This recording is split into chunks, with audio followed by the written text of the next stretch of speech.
niya.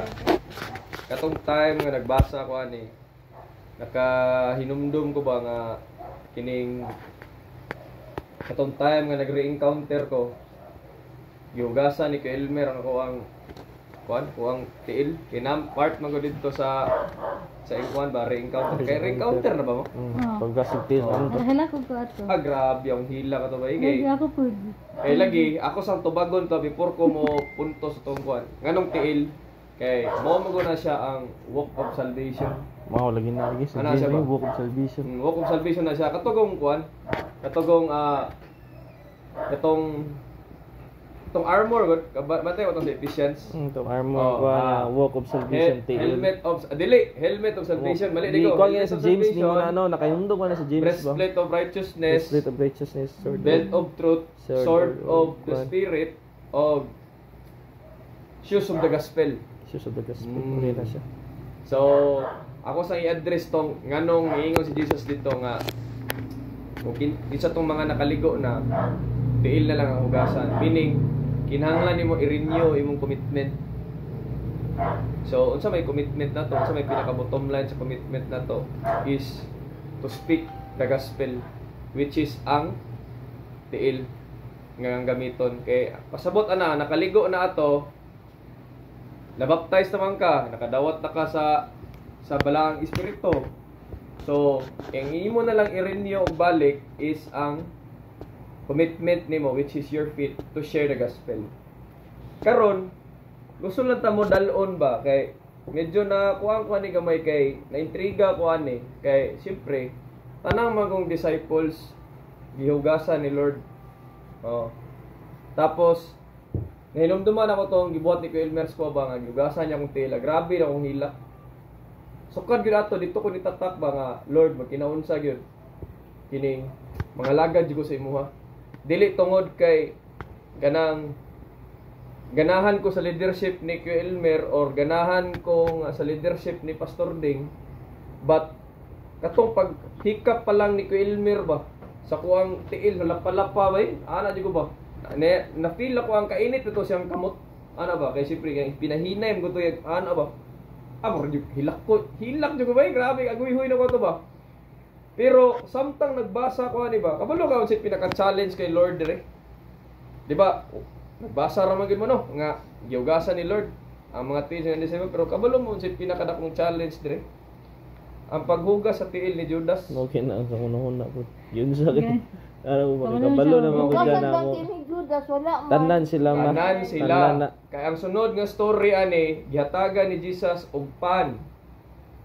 Si Judas gidip na niya ang gatong kuan saka kung kinsa tong hatagan na kuaning pan nga akong isaw-saw dito sa kuan nya akong ihatag sa tao motoy mo traidor sa kuha mo na pinakadakong challenge kay Jesus share man to ang giingon na gid dire mo share sa iyahang pagkaon adili sa sunod ani nga story ano ko ba nga lalo lisuda kayo ani no kanang tong kabalo ka ba nga kaning tawhanan nimo mo traidor sa imuha pero still nabito ang faith dapat inana mo magbasa lagi og Bible kanang tukion gid ninyo ba unsay naa ani nga story ana ba kay from there makita niyo ba hala grabe ka challenge yo kay ngano man mauna siya ang hinungdan nganong dili lalim ang ministry kana bitong sa sugod nakay ginaa disciple kita tanan worth it na magita nga mo maminaw ani kay di naman ta baby no nga mo pay pagtuo sa Ginoo naa naman kita karon sa mentoring nga level.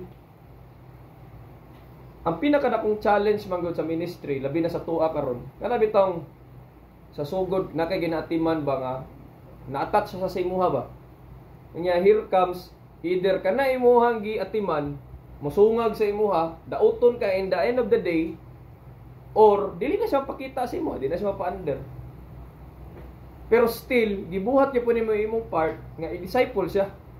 Pero kani mo kay Jesus mas bugat siya kay mahitabo pa manggod. But still gihugasan niya po ni Jesus ang iyang tiil. Nga kabalo na sa ending ba nga kani si Judas itraidoron siya unya dili ni mga ipasaylo ini human maghikog pagid ni. Nakita na niya kay Ginoo gud siya. Pero nganong gihugasan gyud po niya ang tiil? Kabalo mo sa itubag.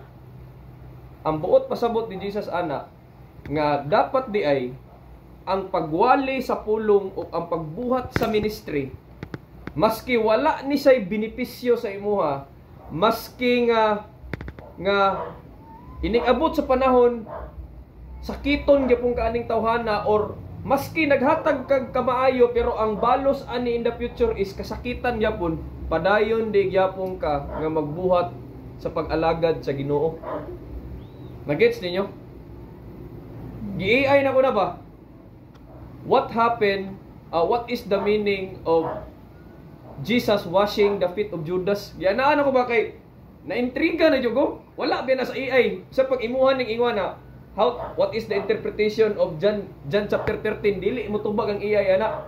Kusa gito ba nga gi-reveal ni Lord kuha ba nga kanang una gi-appeal pa nako og hugas ang tiil sa traidor nga mopatay sa kuha. So meaning di ay ana ang AI ana sa dito, when doing the ministry, it should not be affected by prejudice or hesitation. Ang pasabot anang prejudice o hesitation, kaning prejudice, pasabot ani, kana bitong tendency na to usahay nga maapektuhan ta emosyonal ba? Kana bitong, ay dili